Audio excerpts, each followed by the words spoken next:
Hello students, आज हम अपना नेक्स्ट टॉपिक कवर करेंगे जो कि है आपका कोलिजन। ठीक है, कोलिजन। ठीक है, तो देखिए कोलिजन का मतलब क्या होता है। हम बोलते हैं कि when two bodies collide each other, या हम बोल सकते हैं फिजिक्स की टर्म में कि हम एनर्जी ट्रांसफ़र करा रहे हैं। ठीक है, वहाँ पर आता है हमारा कोलिजन। तो आपको जो कोलिजन स्टडी करना है वो आपके दो टाइप्स के हैं। एक तो है आपका इलास्टिक कोलिजन,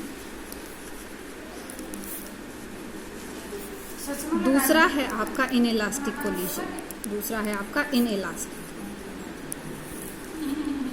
ठीक है, अब देखिए इलास्टिक में क्या होता है आपका कि आपको पता है कि देखो मोमेंट, कंजर्वेशन ऑफ मोमेंटम, वो आपको पता है कि जो आपकी मोमेंटम है हमेशा कंजर्व रहती है। तो ये चीज़ तो दोनों के लिए वैलिड है कि इलास्टिक हो या इनइलास्टिक कोलिजन, दोनों में आपका जो मोमेंटम रहेगा ये कंजर्व रहेगा। ठीक है, ऑलवेज कंजर्व।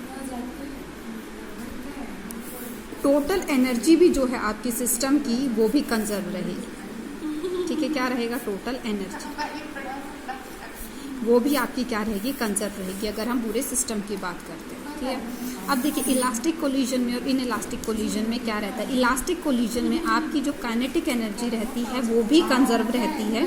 ठीक है, इलास्टिक कोलिजन में क्या होता है, आपका काइनेटिक एनर्जी जो है वो भी कंजर्व रहती है, और आपके पास जो फोर्स आपके इसमें इफेक्ट में आते हैं या जिनका इम्पैक्ट रहता है इसमें फोर्स का, वो आपके होते हैं कंजर्वेटिव फोर्स।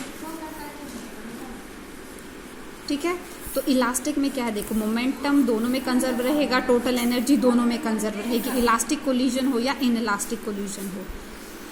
इलास्टिक कोलिजन में आपका काइनेटिक एनर्जी भी कंजर्व रहेगी, और आपके जो फोर्स रोल में आते हैं, तो देखिए काइनेटिक एनर्जी भी आपकी कंजर्व रहेगी इलास्टिक में, और जो आपका फोर्स होगा वो आपका कंजर्वेटिव फोर्स रहेगा। इनइलास्टिक में क्या होगा, आपकी जो काइनेटिक एनर्जी है वो आपकी वेरी हो जाएगी। ठीक है, काइनेटिक एनर्जी कंजर्व नहीं रहेगी आपकी, और जो आपके फोर्स रोल प्ले करेंगे आपके इनइलास्टिक कोलिजन में वो होंगे आपके नॉन कंजर्वेटिव।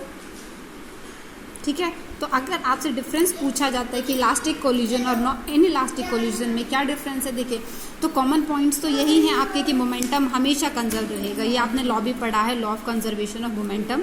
और टोटल एनर्जी है वो भी कंजर्व रहेगी, वो भी आपको पता है कि energy is always conserve, that can not be created and neither it can be destroyed. Difference आता है, इलास्टिक में आपकी काइनेटिक एनर्जी है वो भी कंजर्व रहती है, और जो फोर्सेस यूज हम करते हैं कंजर्वेटिव होते हैं। इनइलास्टिक में आपकी काइनेटिक एनर्जी कंजर्व नहीं रहती है, और जो फोर्स यूज होते हैं हमारे नॉन कंजर्वेटिव फोर्स होते हैं। ठीक है, अब देखो कंजर्वेटिव भी आपको पता है कौन से फोर्स होते हैं, नॉन कंजर्वेटिव भी पता है आपको।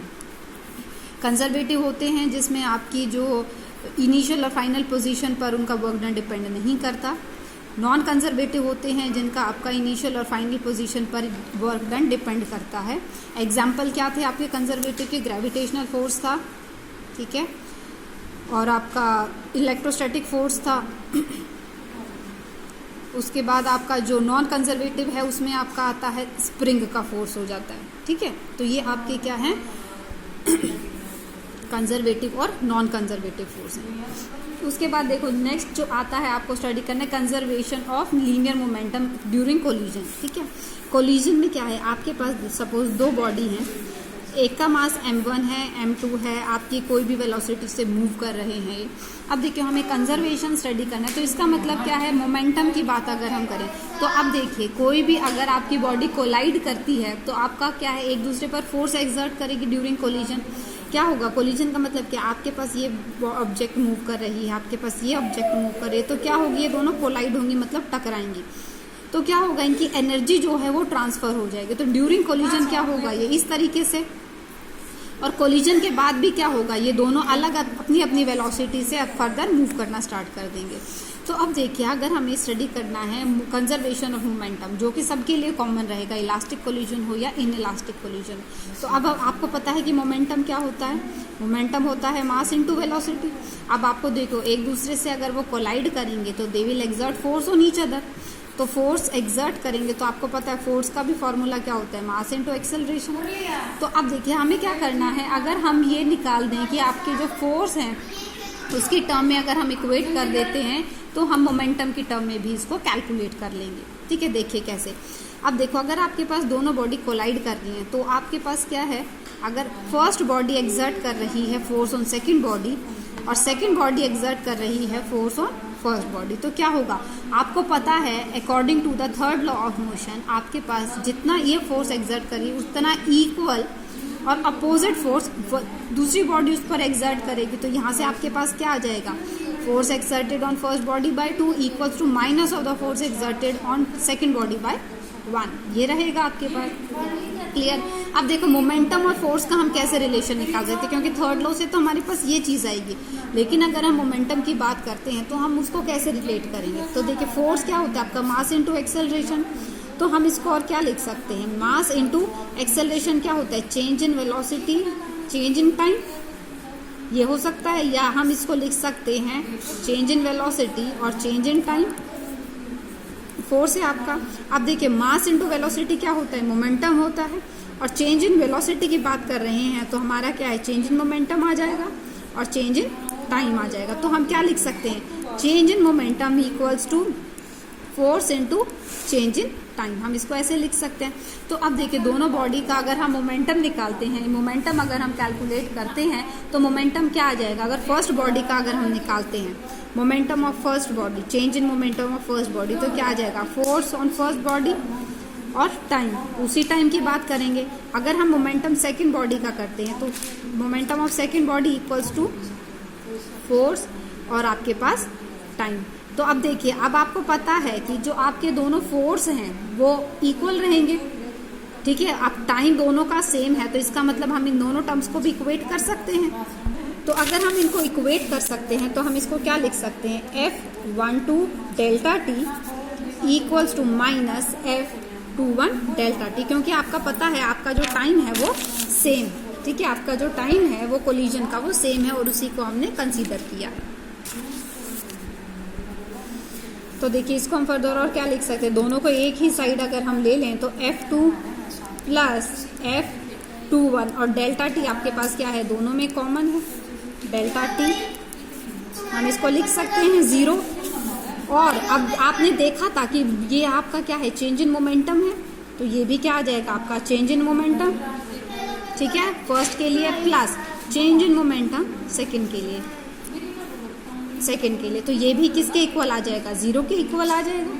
तो इसका मतलब क्या है, चेंज इन मोमेंटम 0 है, तो इसका मतलब जो आपका मोमेंटम है कंजर्व रहेगा, P1 plus P2 equals to 0 नहीं बोल सकते क्योंकि हम यहाँ पे चेंज की बात कर रहे हैं, ये चेंज और ये चेंज, तो 0 ना बोलकर हम इसको बोल देंगे कांस्टेंट, क्योंकि हम चेंज की बात करें, अगर कोई चेंज नहीं हो रहा, चेंज इसका और चेंज इसका दोनों 0 है, तो इसका मतलब जो इनिशियल वैल्यू थी वही फाइनल वैल्यू है, तो इसका मतलब कोई चेंज नहीं हुआ, तो इसका हम क्या मतलब हम बोल सकते हैं, 0 नहीं बोल के हम टर्म यूज करेंगे क्या, कांस्टेंट। तो आपके जो मोमेंटम है वो क्या रहेगा, कंजर्व रहेगा। इसका मतलब क्या है, जो पहले मोमेंटम था वही आपका बाद में भी मोमेंटम है, तो मोमेंटम इज कंजर्व, ठीक है।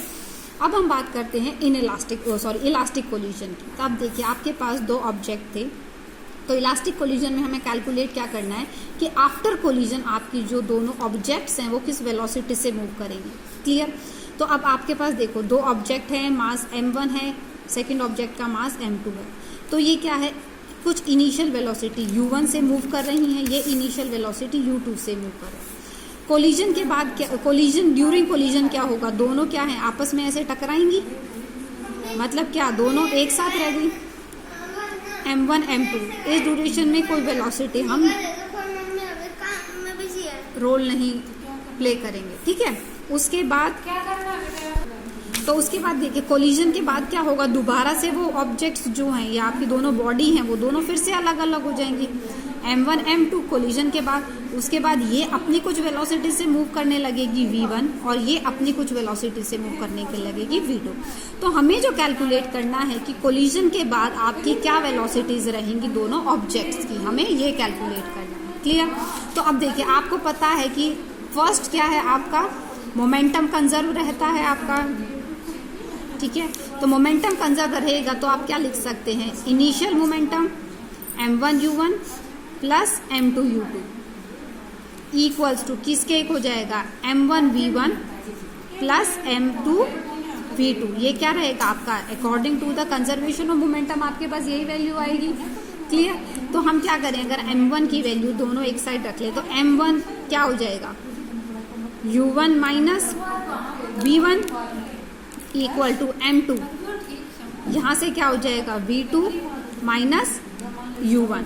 ठीक है, क्या वैल्यू आ जाएगी, v2 माइनस u1, ये वैल्यू आ जाएगी आपकी। ठीक है, तो हमारे पास क्या है, ये एक इक्वेशन आ जाएगी किससे, according to the conservation of momentum से। तो ये वहां से इक्वेशन आ गई। सेकेंड इक्वेशन हम फाइंड आउट करेंगे किससे, काइनेटिक एनर्जी से। किससे कैलकुलेट करेंगे हम, या फाइंड आउट करेंगे काइनेटिक एनर्जी से। अब आपको पता है इलास्टिक कोलिजन में आपकी काइनेटिक एनर्जी भी कंजर्व रहेगी, तो उसके लिए भी हमारी इक्वेशन आ जाएगी half m u1 square plus half m1 भी रहेगा, क्योंकि हमें मास भी कंसीडर करना है, m2 u2 square equals to half m1 v1 square plus half m2 v2 square. तो ये रहेगी आपकी क्या, कंजर्वेशन ऑफ काइनेटिक एनर्जी से ये इक्वेशन आ जाएगी कि जो इनिशियली काइनेटिक एनर्जी है दोनों बॉडी की या सिस्टम की, वो कोलिजन के बाद भी वही रहेगी, उसका सम। ठीक है, वेलोसिटी में vary but the sum will remain constant. तभी हम बोल सकते हैं कि that kinetic energy is conserve. Fine, तो अब देखिए यहाँ से हमारे पास उसी तरीके से इक्वेशन आ जाएगी, m1 हम कॉमन ले लें, u1 square minus v1 square equal to m2 की value v2 square minus u1 square. तो अब आपकी देखिए a square minus b square का फॉर्मूला बन गया a plus b a minus b। तो आपके पास क्या है, सेकेंड इक्वेशन ये आ गई। फर्स्ट इक्वेशन आई थी हमारी क्या, कंजर्वेशन ऑफ मोमेंटम से। सेकेंड इक्वेशन आ गई हमारी कंजर्वेशन ऑफ काइनेटिक एनर्जी से। तो हम क्या करेंगे, इन दोनों इक्वेशंस को अगर हम डिवाइड कर लेते हैं तो देखिए यहाँ से क्या है, m1 से m1 कैंसल आउट हो जाएगा। तो देखो हम डिवाइड कर देते हैं इनको, m1 u1 माइनस v1 और u1 plus v1। Kinetic energy का हमने क्या है, दोनों ब्रैकेट्स फॉर्मूला ओपन कर दिया। मोमेंटम m1, यहाँ से देखो मोमेंटम क्या था, v1 minus v1, u1 minus v1। ऐसे ही आपके पास क्या हो जाएगा, m2 v2 माइनस u2 और v2 प्लस u2। ये वैल्यू रहेगी divided by m1 v2 minus u2। ठीक है, ये वैल्यू आ जाएगी। तो अब देखिए एक वैल्यू कैंसल, मास कैंसल आउट हो जाएगा आपका। आपके पास जो इक्वेशन बच जाएगी, क्या बच जाएगी, u1 plus v1 equals to v2 plus u2। ये इक्वेशन आपके पास बच जाएगी। तो देखिए अब हम यहाँ से इक्वेशन कैलकुलेट कर सकते हैं, v2 की वैल्यू निकाल सकते हैं हम, v1 की वैल्यू। हमें यही चीज कैलकुलेट करनी है। क्लियर, हमें क्या है, यही चीज कैलकुलेट करनी है, हमें वेलोसिटी ही निकालनी है। तो हमें इनिशियल वेलोसिटी और फाइनल वेलोसिटी की टर्म, इनिशियल वेलोसिटीज की टर्म में हमें फाइनल वेलोसिटी कैलकुलेट करनी है दोनों ऑब्जेक्ट्स की जो हमारी कोलाइड हुई थी यहाँ पर। ठीक है, तो हमें क्या है, v1 कैलकुलेट करना है और v2 कैलकुलेट करना है। फाइन, तो अब देखिए ये तो आपके पास आ गई। तो इससे देखिए हम ये बोल सकते हैं, अब यहाँ से देखो एक चीज और हमारे पास क्लियर हो रही है, u1 minus u2 equals to v2 minus v1। तो इसका मतलब देखो ये भी क्या है, हमारे पास सेम है, वेलोसिटी का डिफरेंस। इनिशियली जो वेलोसिटी का डिफरेंस था, फाइनली जो वेलोसिटी का डिफरेंस है, दैट इज कांस्टेंट। तो इसका मतलब क्या है कि जो वेलोसिटी है दे विल रिमेन कंजर्व। तो हम क्या बोल सकते हैं कि जो रिलेटिव वेलोसिटी है तो वो सेम रहेगी या कंजर्व रहेगी। That is better term to use, conserve रहेगी। फाइन, तो अब देखिए अगर हम इनकी वैल्यू निकालते हैं, तो अगर हम इस इक्वेशन से वैल्यू निकालते हैं, इस वाली इक्वेशन से वेलोसिटी, अगर हमें v1 निकालनी है तो u1 इधर चला जाएगा। तो अगर हमें v1 की वैल्यू कैलकुलेट करनी है या v2 की वैल्यू कैलकुलेट करनी है तो हम उसी को निकाल सकते हैं। ठीक है, v1 की वैल्यू क्या हो जाएगी, v2 plus u2 minus u1। Clear, तो अब देखिए जो आपके पास इक्वेशन आई थी according to the conservation of momentum, ये वाली कंजर्वेशन ऑफ मोमेंटम की इक्वेशन में हम क्या करेंगे, इस v1 की वैल्यू पुट कर लेंगे। फाइन, और हम इसको सॉल्व कर लेंगे। ठीक है, तो अब देखिए इस इक्वेशन में अगर हम वैल्यू पुट करें, m1 u1 plus m2 u2 equals to m1। अब देखो v1 की वैल्यू क्या है आपकी, v2 plus u2 minus u1, ये वैल्यू है आपकी। फाइन। और आपके पास क्या रहेगा, प्लस m2 v2। फाइन। तो यहाँ से आपके पास क्या आ जाएगी, u2 की वैल्यू आ जाएगी निकल के, और उसको जब हम यहाँ पुट कर देंगे तो आपके पास u1 की वैल्यू आ जाएगी। तो हम इस इक्वेशन को फर्दर सॉल्व करें तो आपके पास क्या आ जाएगा, m1 u1 plus m2 u2 equals to m1 v2 plus m1 u2 minus m1 u1 plus m2 v2। ठीक है, आपके पास ये सारी टर्म्स हो गई। तो अब देखो ये वाली और ये कॉमन टर्म है, इसको हम इधर मूव कर देते हैं। तो आपके पास क्या आ जाएगा, 2m1 u1, क्या वैल्यू आ जाएगी, 2m1 u1। ठीक है, अब ये देखो ये वाली बाकी सारी टर्म्स हम एक साइड हमें कैलकुलेट करना है v2 की वैल्यू। तो यहाँ पर आ जाएगा आपका m2 u2, ये वैल्यू आ जाएगी माइनस m1 u2। तो हमें क्या है, v2 की वैल्यू दोनों एक साइड रखेंगे, plus m1 v2 plus m2 v2। ठीक है, अब देखो यहाँ से हम इसको और कैसे सिंप्लीफाई कर सकते हैं। ये है आपके पास सेकंड ऑब्जेक्ट, फर्स्ट ऑब्जेक्ट का मास। देखिए इसको करेंगे हम plus m2 minus m1 two m1 u1 equals to m1 plus m2 और v2। अब यहाँ से हम v2 की वैल्यू कैलकुलेट कर लेंगे, इसको इधर ट्रांसफर कर लेंगे। तो ये आपकी क्या है, v2 की वैल्यू आ जाएगी divided by m1 plus m2। ठीक है, तो ऐसे ही आप क्या है u2 की वैल्यू कैलकुलेट कर लेंगे और ये आपकी क्या है, वेलोसिटीज हो जाएंगी। क्लियर। फिर उसके बाद जो करना है वो ये है कि आपको दोनों मासेस जो हैं ऑब्जेक्ट के वो कंपैरेबल रखने हैं।